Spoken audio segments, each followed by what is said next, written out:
The air inside the old mansion was thick with silence, the kind that carried whispers of memories long gone. Dust floated like tiny ghosts in the afternoon sunlight, falling gently over the golden frame of a portrait that hung proudly at the center of the grand hall. In the painting, a young woman in a crimson dress smiled softly, her blue eyes filled with warmth, life, and something unspoken, something eternal. When the older man, Mr. Alden Reeves, stood before that painting for the first time in years, his hands trembled. His heart, which had learned to live with an empty space, suddenly remembered the ache it had buried. Just then, the quiet was broken by the voice of a younger man, the electrician he had called to fix the lighting in the hall. "Sir, I know her," he whispered, his face pale, his eyes locked on the portrait. His words cut through the stillness like a knife. Mr. Reeves turned sharply, his voice barely steady as he replied, "That's impossible. I lost her 8 years ago." Before we dive deeper into this unbelievable story of love, fate, and second chances, please take a moment to like, comment, share, and subscribe to Bright Hearts if you believe that kindness, hope, and miracles can still find their way into broken lives. The electrician's name was Ethan Cole, a quiet man in his late 20s, known at the town hospital for his gentle manner and steady work. He wasn't the kind to speak much, but that day, something had shaken him deeply. As he stared at the portrait of the girl in red, memories rushed back. Her voice, her laughter, the way she always said thank you to the nurses even when she was in pain. Ethan couldn't stop his voice from trembling. "Sir, she's alive. I see her almost every week at the hospital where I work. Her name's—" He stopped, uncertain if he should continue. Mr. Reeves' face drained of color. "Her name is Isabel," he said softly, eyes fixed on the painting. "Isabel Reeves. My daughter. She vanished one winter night. There was a car accident on the bridge, but her body was never found. For years I searched, until everyone told me to stop. They said she was gone." His voice cracked, but I never believed it. Not really.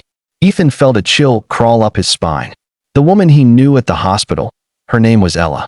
She was kind, always helping in the children's ward though she wasn't a nurse. She spent her days sketching and reading to the little ones who were too weak to leave their beds.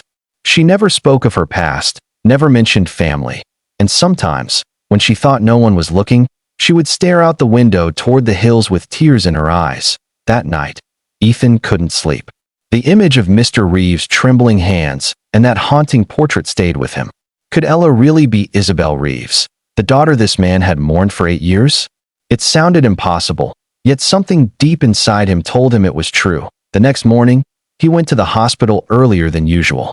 He found Ella in her usual spot, sitting by the window in the pediatric ward, sunlight brushing against her golden hair. She was sketching one of the children, a small boy recovering from surgery. When she noticed Ethan, she smiled, but there was something guarded in her eyes, as if she were hiding behind that gentle expression. Ethan hesitated, but finally spoke. "Ella, can I ask you something personal?" She looked at him curiously.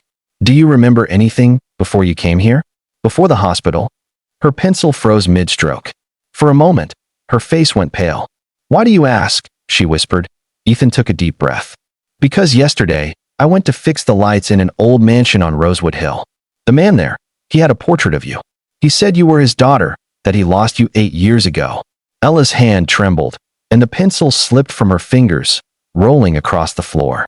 Her breathing quickened, and her eyes filled with tears she couldn't hold back. "No," she murmured. "That can't be true. I don't remember my past. They told me I was found unconscious near the river, with no ID, no memory. They said my name was Ella because it was written on a bracelet they found with me. I never knew who I really was." Ethan watched her shoulders shake as she covered her face. "Maybe it's time you did," he said softly. "I can take you there. You need to see him." Later that afternoon, the sky turned gold as they drove up the long, winding road to the Reeves estate. Ella's heart pounded with every turn. The mansion stood like a relic of another time, grand yet lonely. Mr. Reeves waited by the entrance, unaware of who was about to step out of the car. When he saw Ethan, he smiled faintly, but then his eyes shifted and froze. The young woman beside Ethan looked like she had stepped straight out of the portrait. The same eyes, the same light. His lips parted, his knees weakened. "Isabel," he whispered, Ella looked back at him, confusion and emotion swirling in her eyes. I don't know, but something about this place feels familiar. She stepped inside, her gaze scanning the walls lined with photographs, paintings, and old clocks. Her breath caught when she saw one small framed picture on the table, a much younger version of herself, smiling beside a man and a woman. "That's me," she said shakily. "And that's you." Tears filled Mr. Reeves' eyes as he reached out but stopped himself, afraid it was just another cruel dream. "I prayed every night that I'd see you again," he said. "I thought I'd lost you forever." Ella's mind flooded with flashes, snow, a car, headlights, cold water, darkness. She gasped and held her head as the memories struck like waves. Mr. Reeves rushed forward, holding her as she cried. Slowly, the puzzle pieces began to fit. She had survived the crash but lost her memory. Someone had rescued her and left her at a nearby clinic. She had no past, no family. Until now, the reunion that followed was filled with tears, disbelief, and gratitude. Mr. Reeves could not stop thanking Ethan. "You brought my daughter back to me," he said, gripping Ethan's hand tightly. "You have no idea what you've done." Ethan smiled humbly, but inside, he felt something even deeper, a quiet joy, the kind that only comes from witnessing something miraculous. For years, he had seen pain and loss in the hospital, but now, standing in that golden-lit hall, he saw what it meant for hope to come alive again. Over the next few weeks, Ella, now Isabel once more, spent every day rediscovering her old life. The mansion that once felt like a stranger's home began to feel warm again. She found her old sketchbooks, letters from her mother, even her favorite piano piece. Each discovery healed another piece of her broken past. But she also knew she couldn't leave behind the life she had built at the hospital. The children, the friends, and the man who had unknowingly reunited her with her father. One afternoon, she returned to the hospital with Mr. Reeves. They brought new toys for the children and donated funds to renovate the ward. As she read to the kids, Ethan watched from a distance, feeling an ache in his chest he couldn't quite name. Mr. Reeves noticed. "You care for her, don't you?" he asked quietly. Ethan hesitated but nodded. She's special." Mr. Reeves smiled. "She always was. Maybe she was meant to be found by someone like you." That evening, as the sun dipped below the horizon, Isabel stood outside the hospital, the wind gently lifting her hair. She looked at Ethan and said softly, "I don't remember much about the girl I used to be, but I know the person I've become. And that person wouldn't be here without you." Ethan smiled, his eyes glistening. "I just fixed a light, Isabel. You found your way back all on your own."